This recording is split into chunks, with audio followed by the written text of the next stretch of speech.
সালামুন আলাইকুম। হাদিসের জন্ম, উৎপত্তি, সংগ্রহের পরিবেশ সম্বন্ধে পরিষ্কার ধারণা না থাকলে সত্যিকার অর্থেই হাদিসের মূল্যায়ন করা অত্যন্ত কঠিন।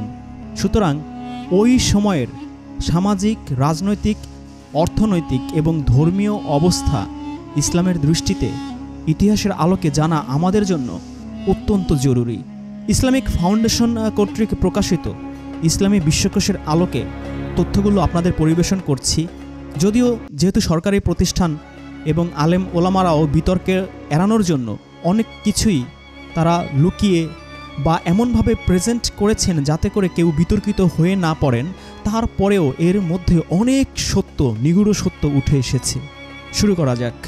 আল্লাহর রাসূলের ওফাতের পরেই তার উত্তরসূরিগণ তখনকার সবচেয়ে প্রতাপশালী রোমান সাম্রাজ্যের সিরিয়া, মিশর আর আরেক প্রতাপশালী সাম্রাজ্য পারস্য সাম্রাজ্যের মানে ইরানের বিভিন্ন দেশ জয় করার ফলে প্রচুর ধন সম্পত্তি, ক্ষমতা ও প্রতিপত্তি আরবদের করায়ত্ত হয়। এর ফলে আল্লাহর রাসূলের উত্তরাধিকার পদটি অসাধারণ মর্যাদা লাভ করে। অপরদিকে মুসলিম সাম্রাজ্য চরম বিস্তৃতি লাভ করার পূর্বেই খলিফা পদটি পৃথিবীর অন্যতম ক্ষমতাশালী সরকার প্রধান বলে গণ্য হতে থাকে। খলিফা ওসমানের দ্বাদশ বর্ষব্যাপী খিলাফতকালের শেষ 6 বছরকাল মানে 35 হিজরি পর্যন্ত ছিল চরম অশান্তির কাল। এই পরিবর্তনের সূচনা হয়েছিল তখন যখন 30 হিজরিতে ওসমান রাসূলের মোহরাঙ্কিত আংটি আরশিকের কূপে হারিয়ে ফেলেন। এই সময়ই প্রথম ইরাকে বিদ্রোহের সূচনা হয়। ইরাকের অর্থনীতিগত সংকট প্রবলতর হয়ে উঠেছিল এবং জনগণের মধ্যে অসন্তোষ তীব্র আকার ধারণ করেছিল। কুফাবাসীগণ বসরার উমাইয়া শাসনকর্তা সাইদ ইবনে আসকে অপসারিত করে তার স্থলে আবু মুসা আল আশতারিকে নিযুক্ত করতে খলিফাকে বাধ্য করে। একইভাবে মিশরের শাসনকর্তা ইবনে আবু সারা বিদ্রোহীদের সঙ্গে এঁটে উঠতে পারছিলেন না। আপনাদের জ্ঞাতার্থে জানাচ্ছি, মিশরের শাসনকর্তা ইবনে আবু সারা ইনি হচ্ছেন ইসলামের ইতিহাসে প্রথম মুরতাদ। এ সময়ে মুহাম্মদ ইবনে আবু হুজাইফা নামক এক সাহাবার নেতৃত্বে একদল বিদ্রোহী খলিফা উসমানের বিরোধিতা করছিল। যদিও মুহাম্মদ ইবনে আবু হুজাইফা উসমানের পালক পুত্র ছিলেন। কিছুকাল যাবৎ এরূপ দুর্যোগের যে মেঘ পুঞ্জীভূত হচ্ছিল, 35 হিজরির শেষে তার বহিঃপ্রকাশ ঘটল। বিভিন্ন প্রদেশের বিদ্রোহীগণ মদিনার দিকে যাত্রা করে। সর্বপ্রথমে আসে মিশরীয়গণ। খলিফার সাথে সাক্ষাতে তারা তাদের অভিযোগগুলো অতিশয় তীব্র ভাষায় প্রকাশ করে। বিদ্রোহীগণ ওসমানকে গৃহে অবরুদ্ধ করে রাখে। কয়েকদিন এরূপ অবরুদ্ধের পর কতিপয় মুসলিম 35 হিজরিতে প্রথম খলিফা আবু বকরের পুত্র মুহাম্মদ ইবনে আবু বকরের নেতৃত্বে খলিফার গৃহাভ্যন্তরে প্রবেশ করে তাকে হত্যা করেন। খলিফা ওই সময়ে কোরআন পাঠ করছিলেন। তার রক্ত কোরআনের ওপর ছিটকে পড়ে। তার স্ত্রীও আহত হন। শাহাদাতের পরের দিন গভীর রাত্রে অত্যন্ত গোপনীয়ভাবে খলিফার নিকটাত্মীয়গণ লাশ সমাধিস্থ করেন। এ হত্যাকাণ্ডের ফলে ইসলামের রাজনৈতিক এবং ধর্মীয় মতবিরোধ ও গৃহযুদ্ধের যুগ শুরু হয়ে যায়। উসমানের খেলাফত এবং এর রক্তাক্ত সমাপ্তি ইসলামের ইতিহাসে একটি করুণ, ঘৃণ্য ও যুগান্তকারী ঘটনা। অতঃপর আলী মদিনার মসজিদে সমবেত মুসলিমগণ চতুর্থ খলিফা হিসেবে তার হাতে বায়াত গ্রহণ করেন। 36 হিজরিতে তিনি মদিনা ত্যাগ করে কুফা চলে যান এবং আর ঘরে ফিরে আসতে পারেননি। বিবি আয়েশা, তালহা ও জুবায়ের ওসমানের হত্যাকারীদের শাস্তি বিধানের দাবিতে আলীর বিরুদ্ধে যুদ্ধের প্রস্তুতি করলে তিনি তাদের বিরুদ্ধে যুদ্ধযাত্রা করেন এবং সিফফিনের প্রান্তরে উষ্ঠ যুদ্ধে সংঘবদ্ধ দলটিকে পরাজিত করেন। বিবি আয়েশাকে বন্দিনী করে 40 জন মহিলাসহ একদল অনুচরের পাহারাধীনে মদিনা প্রেরণ করেন। অতঃপর কুফা থেকে তিনি আল মাদাইয়ানে গমন করেন। রাক্কা নামক স্থানে ফুরাত নদী পার হলে সিফিনের প্রান্তরে সাহাবী মুয়াবিয়ার কঠিন প্রতিরোধের সম্মুখীন হন। ৩৫ হিজরি থেকে ৩৭ হিজরি পর্যন্ত পরপর কয়েকটি যুদ্ধ সংগঠিত হয়। আলী যখন চূড়ান্ত জয়লাভ করছিলেন তখন মুয়াবিয়ার পরামর্শে সাহাবা আমর ইবনুল আস যুদ্ধে পরাজয় অবশ্যম্ভাবী জেনে সিরিয়ার সৈন্যগণ কর্তৃক কুরআনের পৃষ্ঠা বল্লম ও বর্ষার মাথায় বিদ্ধ করে ঊর্ধ্বে উত্তোলন করে আল্লাহর কিতাব অনুযায়ী বিচার ফয়সালার দাবিতে সন্ধি প্রার্থনা করেন। বলা বাহুল্য, এই সন্ধি প্রার্থনা ছিল চূড়ান্ত ষড়যন্ত্রমূলক এবং তা ফলপ্রসূও হয়। আলীর পক্ষের ইরাকের সৈন্যদলটি এই কূটকৌশলে বিশ্বাস করে যুদ্ধ বন্ধ করে এবং আলীকে সন্ধির জন্য চাপ প্রয়োগ করে। অতঃপর তিনি বাধ্য হয়েই সন্ধি করেন। মুয়াবিয়া ও তার প্রধান সেনাপতি আমর ইবনুল আসকে তার পক্ষে সালিস নিয়োগ করেন। পক্ষান্তরে আলী তার ইচ্ছার বিরুদ্ধে বাধ্য হয়েই আবু মুসা আল আশতারিকে তার পক্ষের সালিস মেনে নেন। পূর্ণ ক্ষমতা প্রদায়ক লিখিত দলিল প্রাপ্ত হয়ে বিচারকদ্বয় ৩৭ হিজরিতে একত্রে মিলিত হন। সেনাপতি আমরের শঠতা ও চাতুরিতে প্রতারিত হয়ে মুসা স্বীকার করেন যে উসমান হত্যার প্রতিকারের দাবির ন্যায্য অধিকার মুয়াবিয়ার রয়েছে। মুয়াবিয়াও তার প্রধান সেনাপতি আমর ইবনুল আসকে তার পক্ষে সালিস নিয়োগ করেন। পক্ষান্তরে আলী তার ইচ্ছার বিরুদ্ধে বাধ্য হয়েই আবু মুসা আল আশতারিকে তার পক্ষের সালিস মেনে নেন।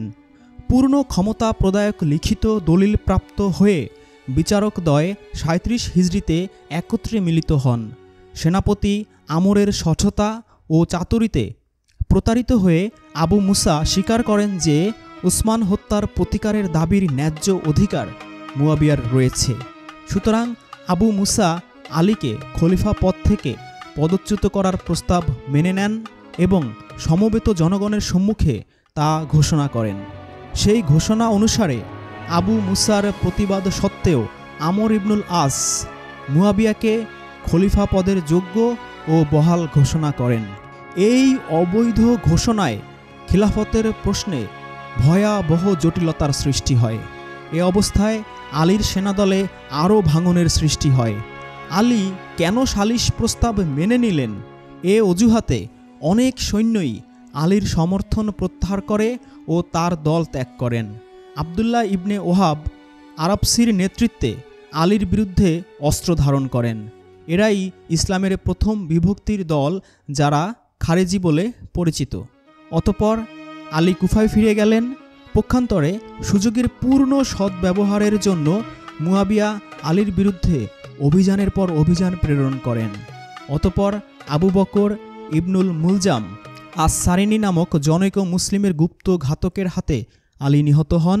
এই সাহাবা তার দুইজন সমবিশ্বাসীর সঙ্গে পর্যায়ক্রমে নাহওয়ানের যুদ্ধে নিহত তাদের আত্মীয়দের প্রতিশোধ গ্রহণার্থে একই দিনে আলী হজরত মুয়াবিয়া ও আমর ইবনুল আসকে হত্যার পরিকল্পনা করেন। এই পরিকল্পনায় একমাত্র আলীই ধরা পড়েন। পক্ষান্তরে মুয়াবিয়া ও আমর ইবনুল আস বেঁচে যান। তথ্যসূত্র সংক্ষিপ্ত ইসলামী বিশ্বকোষ, প্রথম খণ্ড ও দ্বিতীয় খণ্ড। যেহেতু সরকারি প্রতিষ্ঠান, অনেক সুকৌশলে অনেক কিছু এড়িয়ে তারা বর্ণনা করেছেন, তারপরও এখান থেকেও আমরা অনেক কিছুর পরিষ্কার ইঙ্গিত পাব। সেটা আমরা একটু আলোচনা করি। প্রথম কথা হচ্ছে, ওসমানের শাসনামলে কেন বিশৃঙ্খলা, অশান্তি ও গোলযোগ দেখা দেয়? তার অনেকগুলো কারণের একটা ছিল তার ভয়াবহ স্বজনপ্রীতি। যে আলোচনার প্রথমেই করা হলো যে মিশরের শাসনকর্তা আবদুল্লাহ ইবনে সাদ ইবনে আবি আল সারা, তিনি হচ্ছেন ইসলামের ইতিহাসে প্রথম মুরতাদ, প্রথম ধর্মত্যাগী। তিনি প্রথম আল্লাহর রাসূলের বিরুদ্ধে তিনি যে নিজ হাতে কুরআন লেখেন, তিনি যে আল্লাহর কাছ থেকে ওহীপ্রাপ্ত হন না, তিনি বানিয়ে বানিয়ে এগুলো লেখেন, এই থিওরি প্রথম তিনি প্রচার করে বেরিয়েছিলেন। তিনি ইসলাম গ্রহণের পর আল্লাহর রাসূল তাকে কাতেবে ওহী হিসেবে নিয়োগ দিয়েছিলেন। 23 নম্বর সূরার 12 নম্বর আয়াত যখন নাজিল হয় যে এবং অবশ্যই আমরা মানুষকে মাটির নির্যাস থেকে সৃষ্টি করেছি, আল্লাহ রাসূল যখন লিখতে বলেন তিনি এখান থেকে শুরু করে 14 নম্বর আয়াত পর্যন্ত লিখে ফেলেন। কিন্তু এর মধ্যে আবদুল্লাহ ইবনে সার দু একটা শব্দ পরিবর্তন করে ফেলেন। আল্লাহ রাসূলকে যখন তিনি সেই পরিবর্তিত শব্দের কথা বলেন, তখন আল্লাহ রাসূল বলেন, ঠিক আছে লেখো, কোনো সমস্যা নেই। তখন তিনি বুঝে ফেলেন যে আমি নিজে বানিয়ে বললাম। সেটাও তিনি যখন বলছেন যে ঠিক আছে, ধরতে পারেননি, তার মানে তিনি বানিয়ে এই ওহীগুলো লেখেন। ইবনে জারির আল তাবারি তার তাফসিরের মধ্যে এই ঘটনার বর্ণনা দিয়েছেন। তিনি বলেছেন যে আবদুল্লাহ ইবনে সারা তিনি লিখেছিলেন exalted in power full of wisdom, সেই আয়াতটা, কিন্তু তিনি লিখেছিলেন অফট ফরগিভিং মোস্ট মার্সিফুল। কিন্তু আল্লাহ রাসূল বলছেন যে yes it in approval, it's like this, so he Abdullah reverted from Islam and followed Quraish telling them he used to recite to me exalted in power full of wisdom, and I would change it when I write it down, and he would tell me yes in approval, it's the same meaning. তারপর যখন মক্কা বিজয় করা হলো, তখন আল্লাহ রাসূল যে কয়জনকে হত্যার নির্দেশ দিয়েছিলেন তার মধ্যে এই ইসলামের প্রথম মুরতাদ আবদুল্লাহ ইবনে সারা ইনিও ছিলেন, কিন্তু তাকে বাঁচিয়েছিলেন এই খলিফা উসমান। এবং এই বিষয়টা সুনানে আবু দাউদের হাদিস নাম্বার 2683-তেও বর্ণিত আছে। On the day when Mecca was conquered, the messenger of Allah gave protection to the people except 4 men and 2 women. 4 জন পুরুষ আর 2 জন নারী, এরা বাদে সবাইকে ক্ষমার নির্দেশ দিয়েছিলেন। ইবনে আবু সারা was one of them. ইবনে আবু সারা ছিল তাদের মধ্যে একজন। He then narrated the tradition. He said, Ibn Abu Sarah hid himself with Usman ibn Affan when the messenger of Allah called the people to take the oath of allegiance. He brought him and made him stand before the messenger of Allah. He said, Messenger of Allah, receive the oath of allegiance from him. He raised his head and looked at him thrice, denying him every time. 3 বার ক্ষমা চেয়েছেন আল্লাহর রাসূল, 3 বার denying him every time, তা প্রত্যাখ্যান করেছিলেন। After the 3rd time he received the oath. 3 বারের পরে তখন আল্লাহর রাসূল সেটা মঞ্জুর করেছিলেন। After Usman and Abdullah al-Sara had left, যখন উসমান এবং সেই আবদুল্লাহ ইবনে সারা চলে গেল, Muhammad turn to his companions and said, আল্লাহ রাসূল তার সাহাবীদের দিকে মুখ ফিরালেন এবং বললেন, is not there any intelligent man among you who would stand to this man? তোমাদের মধ্যে কি এমন কোনো বুদ্ধিমান কেউ ছিল না যে সে একটু দাঁড়াতো? When he saw me desisting from receiving the oath of allegiance and kill him, যে তাকে হত্যা করে ফেলতে, খুন করে ফেলতে। And that I kept silent so that one of you might get up and strike off his head. আমি নীরব ছিলাম যাতে করে তোমাদের কেউ একজন উঠে দাঁড়াও এবং তার মাথা দ্বিখণ্ডিত করে ফেলো। দে রিপ্লাইড, সাহাবীরা বলল, we do not know messenger of Allah, আমরা জানতাম না আল্লাহ রাসূল, what lies in your heart, আপনার মনে কি আছে? Did you not give us a hint with your eye, আপনি কি আপনার চোখ দিয়ে আমাদের একটা ইশারা দিতে পারলেন না? He said, it is not proper for a prophet to have a treacherous eye. একজন রাসূলের পক্ষে, নবীর পক্ষে এটা শোভনীয় নয় যে তিনি কূটকৌশলপূর্ণ এরকম চোখে ইশারা দিয়ে কিছু তাকাবেন বা কিছু নির্দেশ দিবেন। সুনানে আবু দাউদ হাদিস নাম্বার 2683। এত বড় বড়, এত নাম করা সাহাবী, এত আনসার, মুহাজির, যারা নিজেদের জীবন, যৌবন, ঘরের স্ত্রী পর্যন্ত মুহাজিরকে দিয়ে দিয়েছিলেন, অর্থ সম্পদ সব কিছু দিয়েছিলেন, কত কুরবান, কত ত্যাগ তিতিক্ষা, কত যুদ্ধ, বদর যুদ্ধ, হৈদের যুদ্ধ, খন্দকের যুদ্ধ, জীবন বিপন্ন করে তারা লড়াই করেছেন। তাদের মধ্যে শত শত হাজার হাজার সাহাবীদেরকে বাদ দিয়ে এই আবদুল্লাহ ইবনে সারাকে খলিফা উসমান মিশরের শাসনকর্তা নিয়োগ করেছিলেন। এরকম প্রচুর উমাইয়া বংশের যত আছে আত্মীয় স্বজন, মানে আমাদের সময় বর্তমানে যেমনটা হয় আর কি, আত্মীয় স্বজন যে যেভাবে পারে, একবার যদি কেউ ক্ষমতায় যায়, আত্মীয় স্বজন যতই অযোগ্য হোক, যতই যা হোক না কেন, তাকে উপরে উঠানো। ওই সময়ে খলিফা উসমানের সময় সেম টু সেম একই ঘটনা ঘটেছিল। খলিফা উসমানকে যদি আপনি ভালো মনে করেন বা বিতর্কের ঊর্ধ্বে রাখতে চান, তাহলে আমি আপনাকে একটা লজিক দিতে পারি। সেটা হতে পারে তিনি তো আর আল্লাহর নবী বা রাসূল ছিলেন না। আমাদের সময়ে এখন আমরা যেমন দেখি যে আত্মীয় স্বজন কান্নাকাটি করলে, হাতে পায়ে ধরলে যেমন মানুষের মন নরম হয়ে যায়, তেমনি হয়তো খলিফা উসমানের মন নরম হয়ে গিয়েছিল। এ কারণে হয়তো তিনি তাদেরকে অযোগ্য থাকা সত্ত্বেও, ইসলামের দুশমন থাকা সত্ত্বেও, এরকম মুরতাদ থাকা সত্ত্বেও, আল্লাহ রাসূলের বিরুদ্ধে এরকম ভণ্ডনবী দাবিদার এরকম কথা বলা সত্ত্বেও, আল্লাহ রাসূল যেই মক্কা বিজয়ের পরে যেই 4 জন পুরুষকে ক্ষমা করেননি, হত্যার হুমকি দিয়েছিলেন, হত্যার হুকুম জারি করেছিলেন, তার মধ্যে একজন থাকা সত্ত্বেও তারপরও তাকে কি এমন যোগ্যতার বলে মিশরের খলিফা বানানো হলো? এত বড় বড় নাম করা সাহাবীদের, তাবেঈদের বাদ দিয়ে, সেটা অবশ্যই আলোচনার বিষয়। তবে সম্ভবত স্বজনপ্রীতিটা এখানে সবচেয়ে বেশি অবদান রেখেছে, এটাই বাস্তবতা। সূরা বাকারার 42 নম্বর আয়াতে আল্লাহ বলে দিয়েছেন, তোমরা জেনে শুনে সত্য গোপন করো না। তো জেনে শুনে এই বিষয়টা আপনাদের সামনে গোপন করলাম না, প্রকাশ করলাম। আল্লাহর সূরা বাকারার 42 নম্বর আয়াতটা অনুসারে। এই মিশরের নতুন গভর্নর হিসেবে খলিফা উসমান নিয়োগ দিয়েছিলেন কাকে? পরবর্তীতে আবু বকরের ছেলে মুহাম্মদ। তারাই মূলত এই বিদ্রোহ দমনের জন্য তারাই এসেছিল, যে তার মতো লোককে, বা বুঝে নেন কী পরিপ্রেক্ষিতে আবু বকরের ছেলে মুহাম্মদ সেখানে তাকে সবাই সাপোর্ট কেন করেছিল। তারপর যেভাবেই হোক খলিফা উসমান মেনে নেন যে ঠিক আছে, ওই আবদুল্লাহ ইবনে সারাকে বাদ দিয়ে তোমাকে করা হবে। তারা খুশি মনে চলে যাচ্ছিল। যাওয়ার পরে কী নিয়ে যাচ্ছিল? সেই খলিফা উসমানের স্বাক্ষরিত নিয়োগপত্র নিয়ে যাচ্ছিল। যাওয়ার পরে আবু বকরের ছেলে মুহাম্মদ এবং তার দলবল সহ যখন মিশরে যাচ্ছিলেন, পথিমধ্যে এক গুপ্তচর ধরা পড়ে। তার পকেট থেকে খলিফা উসমানেরই স্বাক্ষরিত ও মোহরাঙ্কিত আর একটি পত্র উদ্ধার করা হয়। তাতে মিশরের গভর্নরের কাছে লেখা ছিল যে মুহাম্মদ মিশরের নতুন গভর্নর হিসেবে তোমার ওখানে যাচ্ছে, পৌঁছা মাত্রই যেন তাকে হত্যা করা হয়। স্বাভাবিক, এই পত্র পাওয়ার পরে কারোই মাথা ঠিক থাকার কথা না। অতপর মুহাম্মদ ইবনে আবু বকর গুপ্তচরকে বন্দি করে আবার মদিনায় ফিরে এসে খলিফার কাছে এর তীব্র প্রতিবাদ জানান এবং খলিফা উসমানের সাথে সাথে তা অস্বীকার করেন। অতপর তদন্ত কমিটির মাধ্যমে প্রমাণ হয় যে এই ঘৃণ্য জালিয়াতির কাজটা করেছে মারওয়ান বিন হাকাম। মারওয়ান বিন হাকাম পরবর্তীতে খলিফা হয়েছিলেন, এই উমাইয়া বংশেরই খলিফা হয়েছিলেন। তিনি ছিলেন খলিফার চাচাতো ভাই, একই সাথে তার খলিফা উসমানের মেয়ের জামাই, ঘর জামাই এবং খলিফার সঙ্গেই থাকতেন। মুহাম্মদ ইবনে আবু বকর ও তার সমর্থকরা খলিফা উসমানের কাছে 3টি যৌক্তিক দাবি করেছিলেন। 1. ঘটনার বিচার করতে হবে। 2. মারওয়ানকে আমাদের হাতে তুলে দিতে হবে। 3. খলিফার পদ থেকে সরে দাঁড়াতে হবে। কিন্তু আশ্চর্যজনকভাবে খলিফা উসমান তার কোনোটাই পূরণ করতে রাজি হননি। আর এ কারণেই অত্যন্ত যৌক্তিকভাবেই মুসলিম বিশ্বে বিদ্রোহের সূচনা হয়।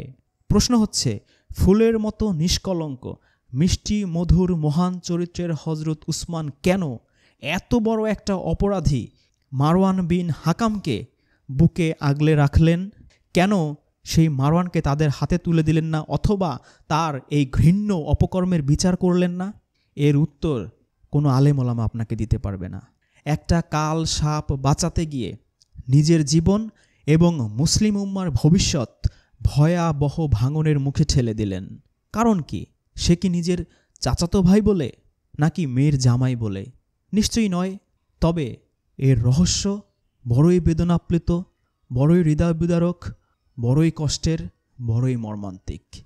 হজরত উসমানের রক্তাক্ত জামা আর তার স্ত্রী বিবি নায়লার কাটা আঙুল পাচার হয়ে গেল সিরিয়ার গভর্নর মুয়াবিয়ার কাছে।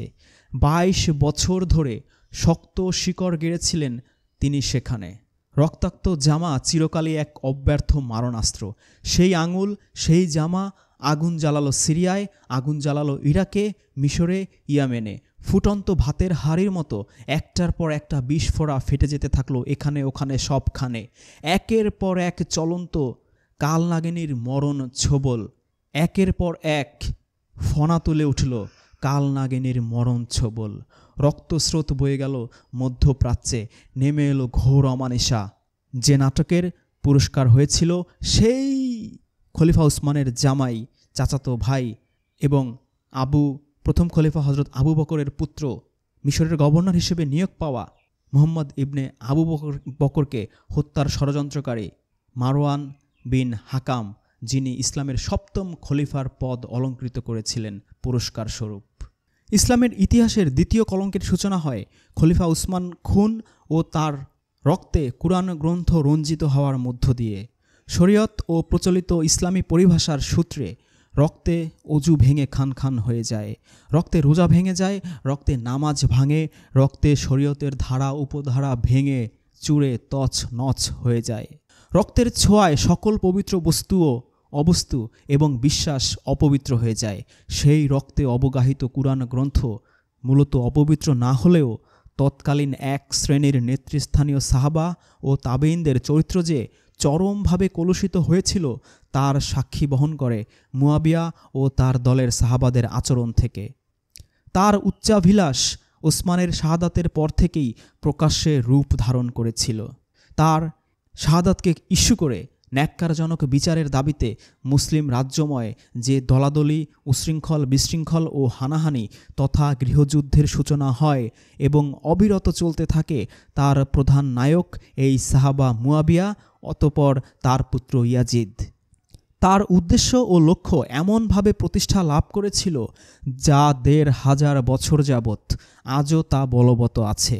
যদিও কুরআনের আলোকে আত্মকলহ, যুদ্ধবিগ্রহ ও খুনাখুনি গুরুতর অপরাধ তথা হারাম জেনেও মুয়াবিয়াগণ খলিফা আলীর বিরুদ্ধে একমাত্র ক্ষমতার লোভে অনবরত রক্তক্ষয়ী যুদ্ধে কে প্রকৃত মুসলিম আর কে অমুসলিম, আর কে নিহত আর কে শাহাদাতপ্রাপ্ত, তা আজ ১৫০০ বছর যাবৎ মন্তব্য করতে কোনো আলেম, ওলামা, মোল্লা, মৌলভীগণ সাহস পাননি। বরং নিজেদের এবং দলের স্বার্থে তা গোপন রেখেছেন সূরা বাকারার ৪২ নম্বর আয়াতকে লঙ্ঘন করে।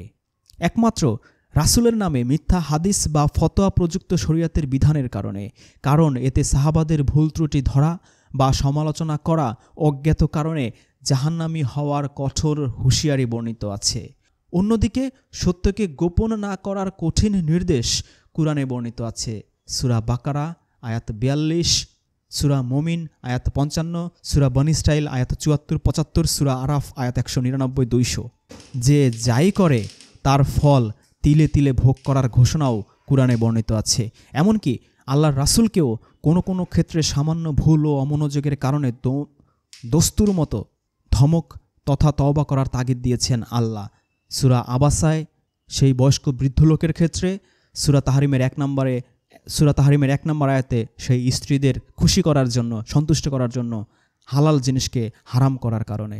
প্রকৃতপক্ষে হাদিস বেত্তাগণ সাহাবাদের বরাতে আল্লাহর রাসূলের নামে লিখিত মিথ্যা, যুক্তিহীন এবং অবাস্তব হাদিসগুলো জনসাধারণের বিশ্বাস এবং স্বজাতীয় কলঙ্ক ঢেকে রাখার এক প্রকৃতপক্ষে হাদিস বেত্তাগণ সাহাবাদের বরাতে মহানবীর নামে লিখিত মিথ্যা প্রকৃতপক্ষে হাদিস বেত্তাগণ আল্লাহর রাসূলের নামে লিখিত মিথ্যা, যুক্তিহীন এবং অবাস্তব হাদিসগুলো জনসাধারণের বিশ্বাস এবং স্বজাতীয় কলঙ্ক ঢেকে রাখার এক সুদূর প্রসারী ষড়যন্ত্র মাত্র। একজন খলিফা ও সাহাবার শাহাদাতের বিচারের অজুহাতে আর একজন খলিফা ও কত শত সাহাবা তাবেইন মৃত্যুবরণ করেছেন, তার ইতিহাস কতটুকুই বা লেখা হয়েছে। সাহাবা মুয়াবিয়া খলিফা আলীর সঙ্গে যুদ্ধে ব্যর্থ হয়ে নিজের অবৈধ দাবির সপক্ষে জনসাধারণের সমর্থন আদায়ের জন্য এমনকি নবীর স্ত্রী মা আয়েশাকেও শেষ পর্যন্ত যুদ্ধের মাঠে এনে নবীর জামাতা ও খলিফা আলীর বিরুদ্ধে অস্ত্র ধারণ করাতে বাধ্য করেছেন। ঠিক যেমন আমরা জানি যে আল্লাহর রাসূলের মৃত্যুর পরে তার কোনো স্ত্রী পুনরায় বিবাহ করতে পারবেন না। সূরা আহজাব আয়াত ৫৩। এর অন্যতম প্রধান কারণ হল নবীর স্ত্রীগণ পরবর্তী সমাজের সাথে জড়িত হতে পারবে না। তারা স্বতন্ত্র ও নিরপেক্ষ জীবন যাপন করবেন, যাতে তাদের মান মর্যাদা চিরতরে অক্ষুণ্ণ থাকে এবং তাদের কথায় বা ব্যবহারে প্রত্যক্ষ বা পরোক্ষভাবে আল্লাহর নবী যেন কখনো বিতর্কিত না হন। কিন্তু মুয়াবিয়ার চক্রান্তে সে মান মর্যাদা ধূলিসাৎ হয়। আর এই সুযোগে স্বার্থবাদীগণ রাসূল ও তার স্ত্রীদের নামে এবং বরাতে শত শত স্বরচিত হাদিস বয়ানের সুযোগ পেয়ে যায়, সুবর্ণ সুযোগ পেয়ে যায়। এত কিছু করার পরেও সাহাবা মুয়াবিয়ার উদ্দেশ্য সফল হচ্ছিল না। তাই মুমূর্ষ অবস্থায় পবিত্র কুরআনের বুকে বর্ষার আঘাত হেনে কুরআন গ্রন্থকে অবমাননা করেছিলেন স্বয়ং মহানবীর ঘনিষ্ঠ সাহাবীগণই। মুসলিম ইতিহাসে কুরআনের শপথ করে বিশ্বাসঘাতকতা এই প্রথম ও সর্বশ্রেষ্ঠ, এবং তা সংঘটিত হয়েছিল সাহাবীদের মাধ্যমেই। অথচ আমরা বর্তমানে দেখি কোনো এক বিধর্মী কোনো এক দেশে কুরআনেরকে অবমাননা করেছে, কুরআনের পিছনে চাকু ধরেছে, ছুরি ধরেছে, এজন্য তাকে ফাঁসির জন্য তীব্র আন্দোলন সারা বিশ্বব্যাপী করা হয়। অথচ তৎকালীন মুসলমানগণ শুধু মুসলমানই নয়, তারা সাহাবী হয়েও প্রকৃত কুরআনকেই বর্ষাবিদ্ধ করল নিজেদের হীন স্বার্থ চরিতার্থ করার জন্য।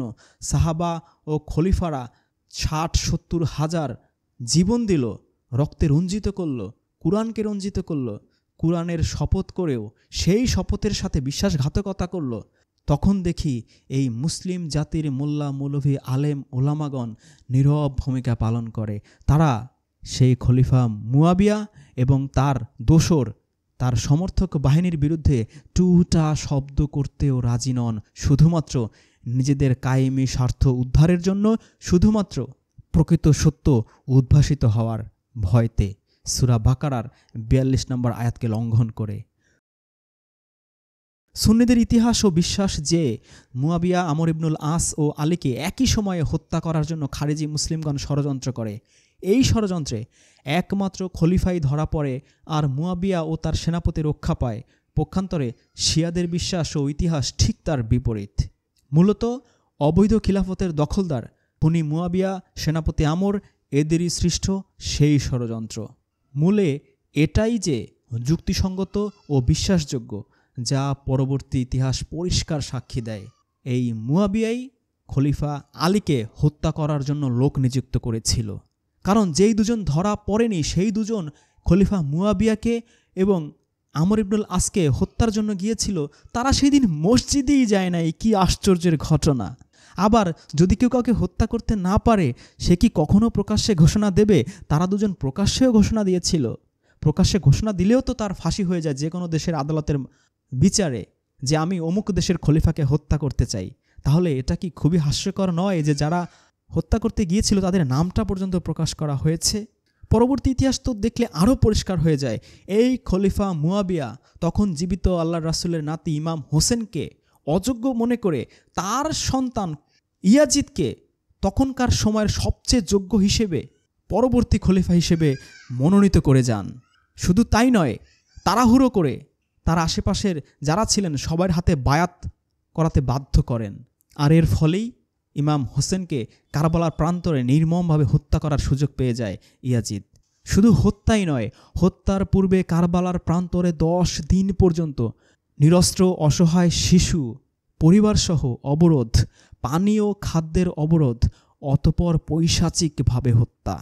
রাজা এজিদের হোসেন হত্যা বিশ্বাস নাও হতে পারে ভেবে সাহাবা তাবেঈনগণ হোসেনের মুন্ডু কেটে এজিদের দরবারে হাজির করেছিলেন। হাসানের বিষ প্রয়োগে মৃত্যুও রাজনৈতিক ষড়যন্ত্র, কিন্তু সুন্নিগণ দলীয় কলঙ্ক ধামাচাপা দেওয়ার জন্য এটাকে পারিবারিক কলহের ফল বলে ইতিহাস রচনা করে হাসানের পরিবারকে কলঙ্কিত করেছে। নবী ও তার পরিবারবর্গের উপর আল্লাহর বিশেষ করুণা ছিল বলে সূরা আল ইমরানের 61 নম্বর আয়াতে দেখা যায়। আবু সুফিয়ানের পুত্র হজরত মুয়াবিয়া ও তার পুত্র এজিদের এটাই ছিল নবী পরিবারের প্রতিহিংসা ও আক্রোশের প্রধান কারণ।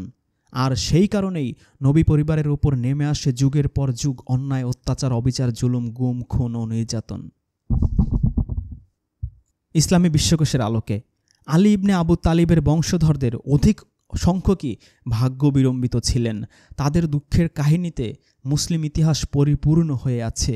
উমাইয়া শাসকগণ আলী বংশীয়গণকে নির্যাতন করেন, যেমন ইমাম ইব্রাহিমকে হাররানে, জায়েদ ইবনে জয়নুল আবেদিনকে কুফায়, আব্বাসীগণ তাদেরকে প্রতারিত করে আহলুল বায়তের স্বার্থের প্রতি পারস্যবাসীর সহানুভূতিকে নিজেদের কাজে লাগান। অনেককেই বিষ প্রয়োগে অপসারিত করা হয় বলে কথিত হয়, যথা আল হাসান রাদিয়াল্লাহু ও জাফর আস সাদিককে মদিনায়, মুসা আল কাজিম ও মুহাম্মদ আল জাওয়াদকে বাগদাদে, আলী আল রিদাকে তুষে, অন্যেরা খলিফার বিরুদ্ধে বিদ্রোহী হয়ে যুদ্ধে অথবা জল্লাদের হাতে মৃত্যুবরণ করেন। উমাইয়াদের মধ্যে কেবলমাত্র দ্বিতীয় ওমর ইবনে আব্দুল আজিজি নবী বংশের জন্য বিবেকের দংশন অনুভব করেন, কিন্তু আল মুতাওয়াক্কিলের সময় হতে পুনরায় নবী বংশের ওপর নির্যাতন শুরু হয়, যা আল মুনতাসবিরের আমল পর্যন্ত বহাল থাকে। আল মুতাওয়াক্কিল কারবালাতে আল হুসাইনের কবর বিধ্বস্ত করে দেয় এবং সেখানে লুণ্ঠন করে। তথ্যসূত্র সংক্ষিপ্ত ইসলামী বিশ্বকোষ, 2য় খণ্ড, ইসলামিক ফাউন্ডেশন থেকে প্রকাশিত। এরা সকলেই ছিলেন সুন্নি সম্প্রদায়ের। মুয়াবিয়ার প্রধান সেনাপতি আমর ইবনুল আস, যিনি সিফিনের মাঠে আত্মরক্ষা ও মুয়াবিয়ার অবৈধ খেলাফত রক্ষার্থে কুরআনের বুকে বল্লম বিদ্ধ করেছিলেন, তিনি মৃত্যুর পূর্ব পর্যন্ত মিশরের শাসনকর্তা ছিলেন। তিনি শেষ বয়সে মুয়াবিয়ার পক্ষে অবলম্বনের জন্য অনুতপ্ত হয়েছিলেন। তথ্যসূত্র সংক্ষিপ্ত ইসলামী বিশ্বকোষ, প্রথম খণ্ড, প্রকাশনা ইসলামী ফাউন্ডেশন। মহানবী ও পরবর্তী দুই মহান খলিফা ইসলামের উৎকর্ষতার যে জোয়ার এনেছিলেন তা অচিরেই পরবর্তী দুই মহান খলিফাদের সময় হঠাৎ থমকে দাঁড়ায়, স্তব্ধ হয়ে যায় একমাত্র মুয়াবিয়া ও আমর ইবনুল আসের চক্রান্তে। অতঃপর তাদের পর থেকে ইসলামী বিশ্বে যে তীব্র ভাটির টান লেগেছে তা আজও পর্যন্ত তীব্রতর হয়েই চলেছে। আলীর সময় থেকেই মুসলমানদের মধ্যে যে দল উপদল মতবিরোধ ও যুদ্ধ বিগ্রহ সংগঠিত হয় তার প্রধান লক্ষ্যবস্তু একমাত্র খেলাফত, কখনোই ধর্ম নয়। আর সেই লক্ষ্যেই প্রত্যেকটি দল উপদলের অবৈধ দাবি দেওয়ার সপক্ষে আল্লাহর রাসূলের পবিত্র নামটি ব্যবহার শুরু হয়। রাসূল এটা বলেছেন, রাসূল ওটা করেছেন ইত্যাদি। এটাই হাদিস সংকলনের মূল উৎস ও উৎপত্তির সর্বপ্রধান কারণ বলে আমাদের কাছে প্রতীয়মান হয়। আর সবচেয়ে গুরুত্বপূর্ণ যে বিষয়টা আমাদের মনে রাখতে হবে, আল্লাহর রাসূলের বংশ বনু হাশিম, আর আবু সুফিয়ান, মুয়াবিয়া, ইয়াজিদ এরা হচ্ছেন বনু উমাইয়া। আল্লাহর রাসূলের নবুয়ত প্রাপ্তির পূর্ব থেকেই এই দুই পরিবারের কলহ ইতিহাসের পাতায় পাতায় লেখা আছে। আবু সুফিয়ান ছিলেন তৎকালীন সময়ের সালমানে রহমান, বসুন্ধরার মালিকের মতন বিশাল ক্ষমতার প্রতিপত্তি, বিশাল বড় ব্যবসায়ী, বিশাল ধনাঢ্য ব্যক্তি। কিন্তু যখনই তারা দেখলেন যে বনু হাশিম গোত্রে একজন মানুষ নবুয়ত প্রাপ্ত হয়েছে, তখন তাকে হত্যা করার জন্য, তার ধর্মকে বাধাগ্রস্ত করার জন্য তারা এমন কোনো কাজ নেই যে তারা করেনি। শেষ পর্যন্ত 13 বছর মারধর, অত্যাচার, নির্যাতন, জুলুম করার পরও যখন কিছু করতে পারছিলেন না, তখন তাকে হত্যা করার ফাইনাল ডিসিশন নিয়েছিলেন। তারপর আল্লাহর নির্দেশে আল্লাহর রাসূল সেই 13 বছর পরে মক্কা থেকে পালিয়ে নিজের জীবন বাঁচিয়েছিলেন।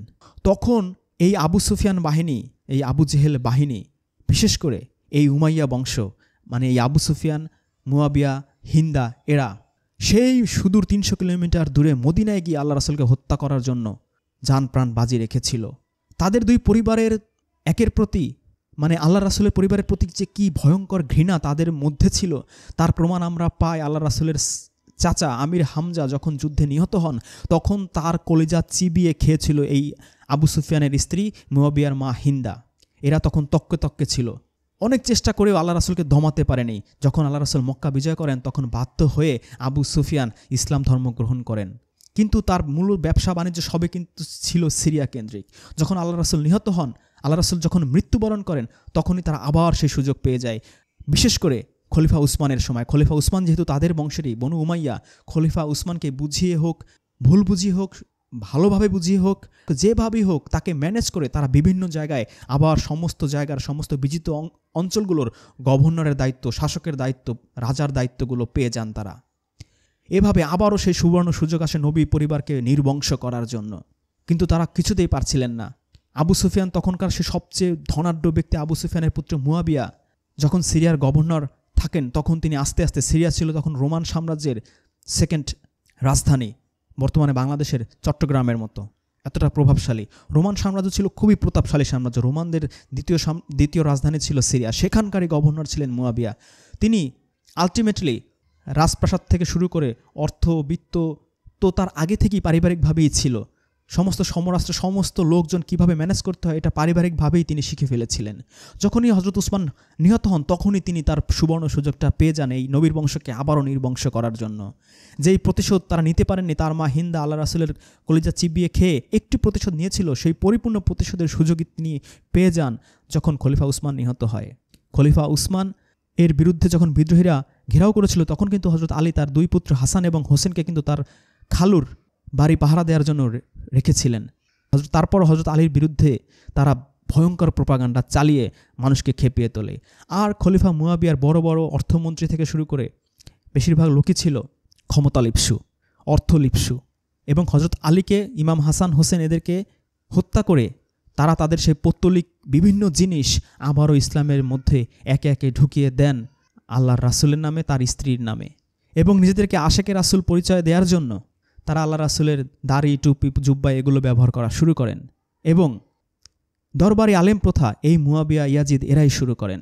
তার আগ পর্যন্ত মসজিদে ইমামতি করে, ওয়াজ মাহফিল করে, মাদ্রাসায় পড়িয়ে কোনো টাকা পয়সা নেয়া কখনোই জায়েজ ছিল না এবং ভয়ঙ্কর অপরাধ হিসেবে গণ্য হতো।